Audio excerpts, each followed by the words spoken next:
today for no other reason than you were a different color. And it also expresses today how much we've done in terms of coming a long way. That people are, I mean, this is just a totally different country than what it was back in 1960, 68, 65. So. But it's sobering, more sobering than I remember. Shirley?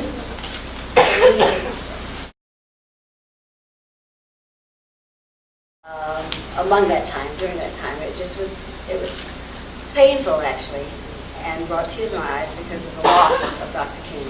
When I think about what and how America could be, would have been, had he still been able to be alive and continue his work. How so many young people were able to follow his footsteps and spread the love and the hope and the nonviolence that he preached. And our world would just be a much, much better place.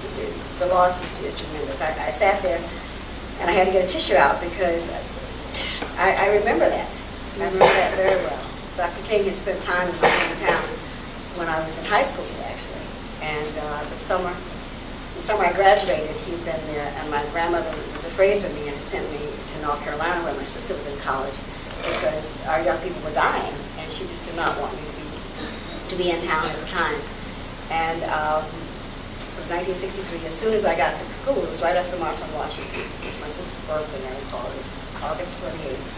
And as soon as I got to college at Florida A&M, that was my time now to be a part of what Dr. King preached. And we talk about SNCC SNCC. There was a leader on our campus, Patricia, what's her first name? The last name is Dewey now. She was Patricia, I can't think of her maiden name exactly. I'll make you know.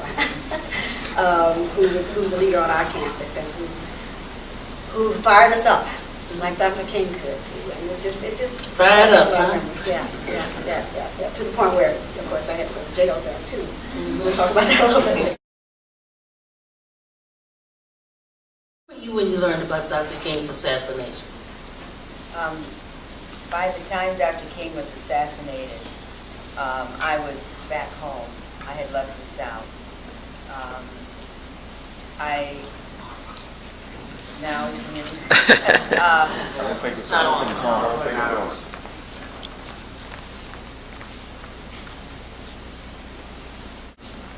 on.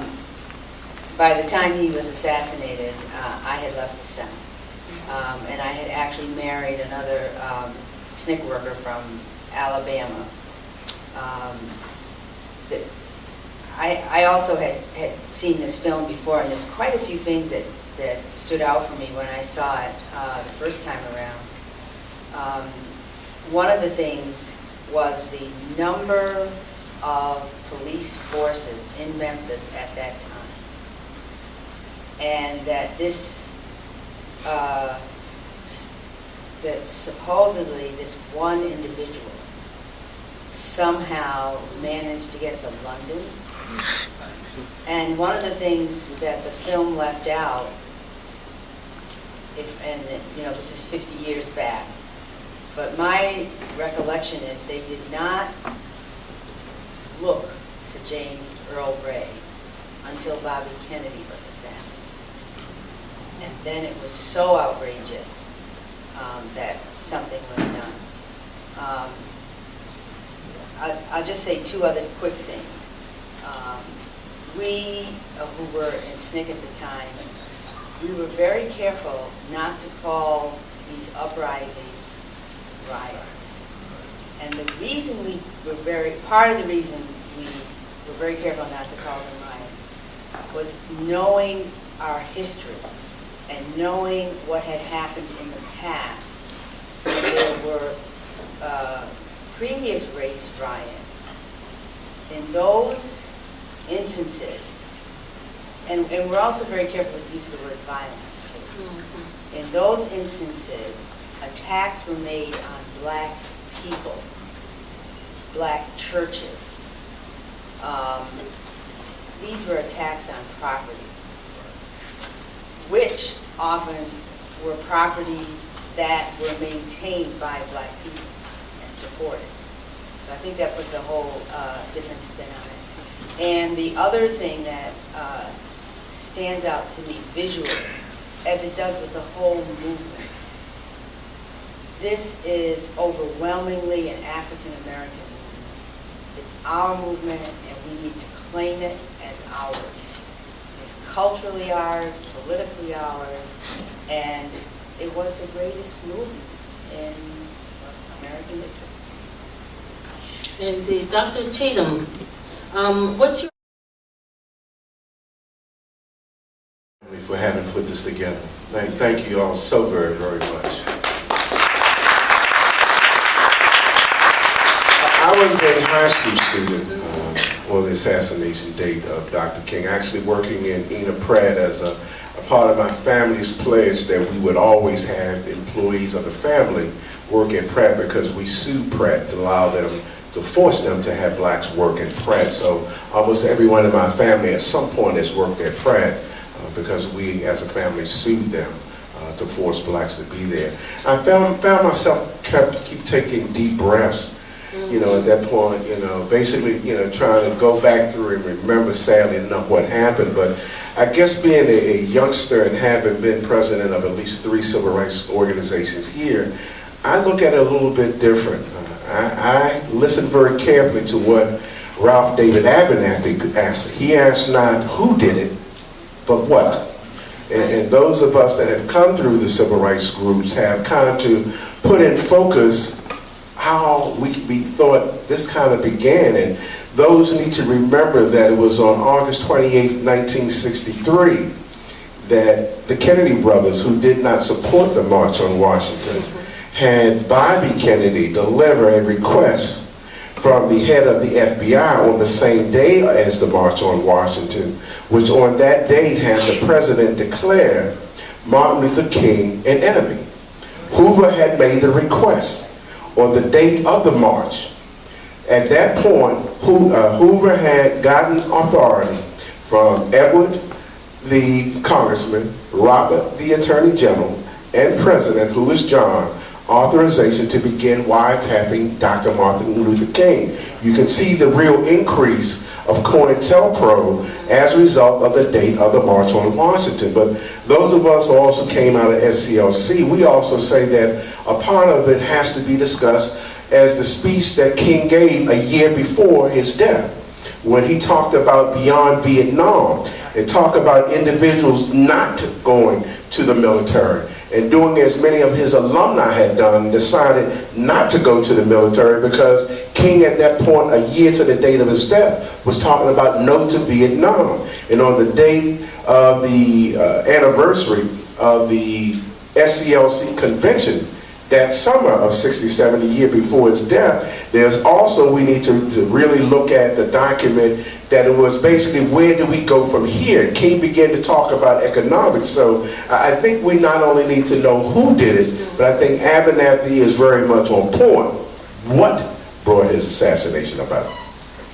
That are elected officials, to have them basically carry out our will, not their will. You know, that oftentimes many of our communities don't know who the elected officials are until it's an election year. That's not the time. If you don't know who your elected officials are, by the time you get to the election, maybe that's a clear indicator that person should not get reelected. But I think King would be looking at the global thing as to what's happening with our relationship as a nation and our posture with other countries.